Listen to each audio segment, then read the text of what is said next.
Want to learn how to get a business analyst job?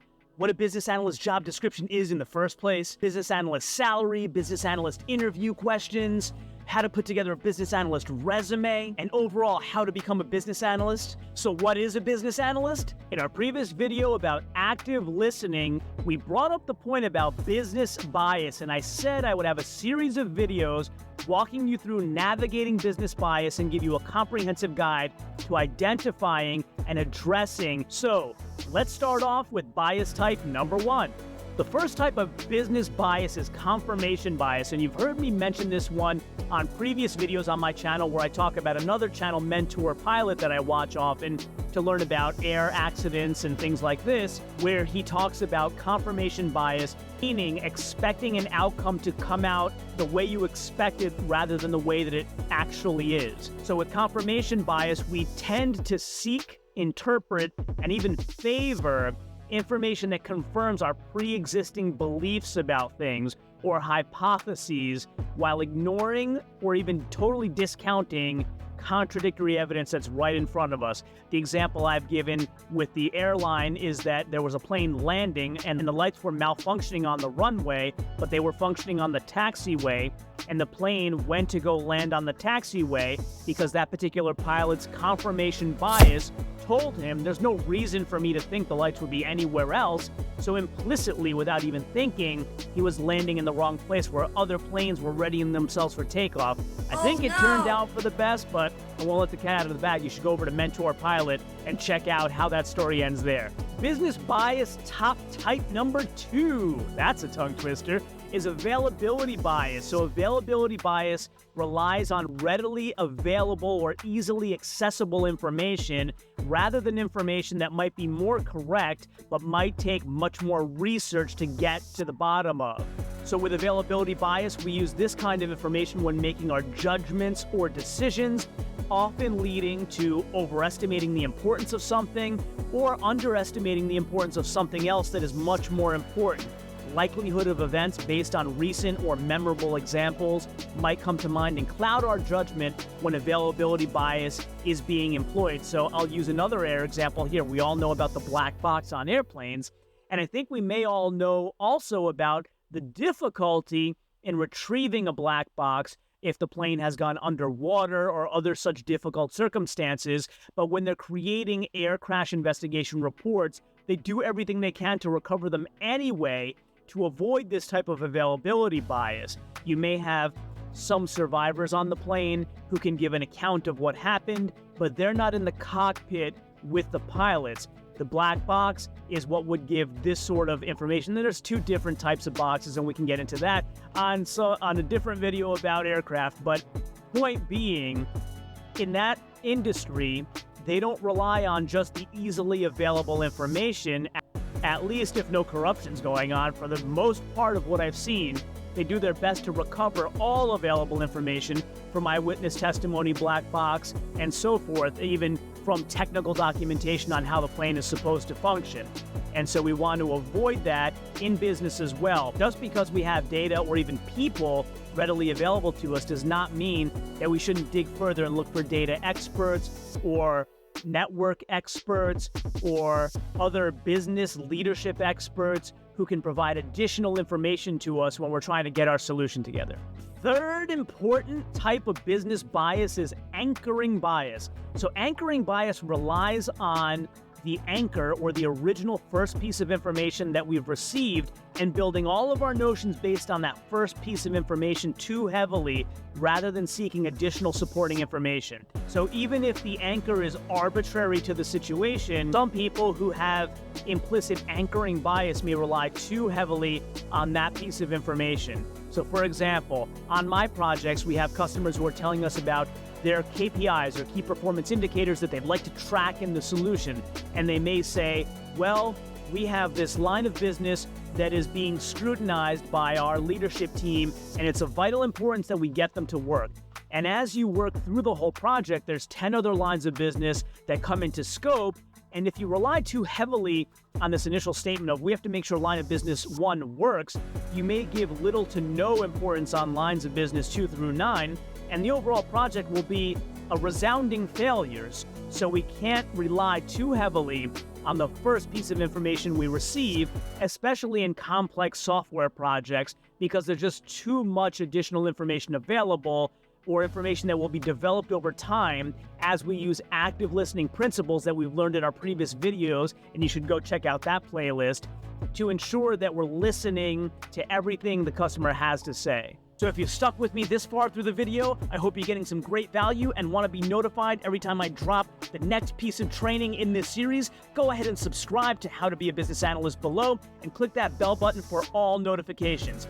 Once you've done that, drop me a comment in the comments below letting me know that you subscribed, and I'll go ahead and try to answer all of those comments personally. Has this happened to you? Have you recently in business used anchoring bias even without knowing it to take a piece of information and run with it regardless of what was said next after that? If you have, let me know in the comments below. I'd love to talk to you about it. The fourth type of crucial business bias that we must know about is overconfidence bias. So this is excessive confidence in your own judgments, your own skills on this particular product or methodology, your beliefs leading to overestimating of the accuracy of your skills and abilities in this particular situation, even though your customer may be presenting to you information you've never heard before. So confidence is great in business, and delivering information with confidence is great as well, but we do need a mix of humility in there, because we're always going to be learning things about a customer's industry and more specifically their business processes that we may not have encountered before.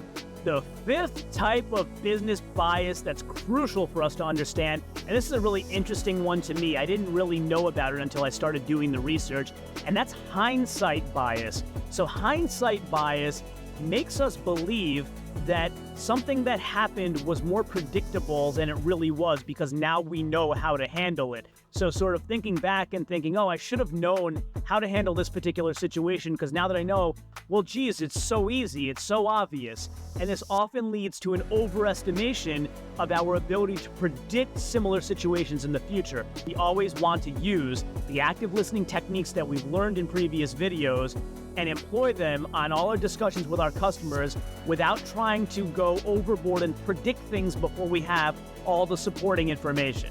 Has this happened to you in business? It happens to me personally all the time. I just didn't realize it was a structured kind of bias, but I find myself often thinking, well, how didn't I know that was going to happen? I place a book on a bookshelf and it's hanging too far over the edge and then it falls. How did I not know that was going to happen? So let me know about a situation you've come across at your job recently where hindsight bias was prevalent, where you thought about, I should have been able to predict this, like what's wrong with me? Let me know in the comments below. I'd love to hear about it.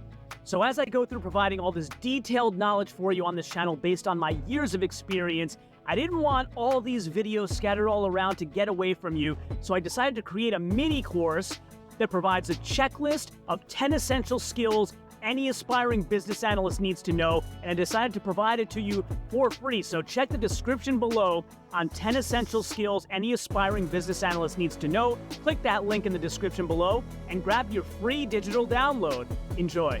The sixth type of crucial business bias to try to avoid is selection bias, and this can be a dangerous one. This is taking your data and selectively removing the elements from your data that don't make the case that you're trying to make.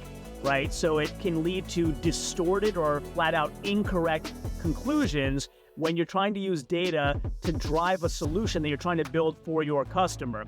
You want to use all of the data available and extract all of the meaningful insights, not just the ones that tell the story that you're trying to tell. So for example, I brought up before how we automate organization charts for our customers, and we have a specific confined scope in the way we do it. And if I were to take the data provided to us and say, well, you only have 5 people in this level of your organization, so it wouldn't make sense to automate that, and sort of try to drive my narrative instead of the customer's narrative, you would, number one, end up with an unhappy customer because, you know, we're all intelligent people, right? They're going to eventually deduce what you're doing. And so you're going to have an unhappy customer who's no longer generating revenue for your cost center and someone who's not going to want to work with you ever again. So you want to build structured relationships that will be fruitful for all parties throughout the future. The seventh type of crucial business bias to avoid is stereotyping bias. So this is applying a general principle to a group of people rather than treating them as intelligent individuals with different pieces of skills and abilities that they bring to the table. For example, you might think when talking about a heavily technical subject, well, project managers don't deal with technical subjects. They deal with timelines, financial implications of projects, escalations, these sorts of things, and they wouldn't understand this particular piece of a metric that I'm trying to describe to my customer. Well, I was once a business analyst and a project manager, both in the same role. I was a technical quality assurance analyst before that, and I'm sure there's thousands and thousands of people out there like me who have had matrixed careers and could have specific skills that you may not be aware of. So again, you don't want to offend anybody, and more importantly, you want to allow everyone to bring all of their skills and abilities to the table so that the solution works in the most positive way for everyone. So stereotyping bias, something to avoid. Bias number 8 is called implicit bias, and implicit is unconscious, and so it's hard to overcome sometimes. Implicit biases could include stereotyping biases based on the geographic areas in which we grew up, the people with whom we interacted growing up, and things like that. Religious beliefs maybe, or actions towards others that have happened throughout your life. So as an example, I may have grown up in a rough neighborhood and maybe I think everybody behaves that way. And so this is implicit bias. It can typically stem from societal or cultural influences. And again, we have to try to get ourselves past these things. Again, maybe practice with a colleague before you get in front of the customer. Some of these implicit biases could even be illegal to say out loud. So you keep in touch with your HR partners, take advantage of any HR training available in your company, and really get yourself in a position to avoid these sorts of things.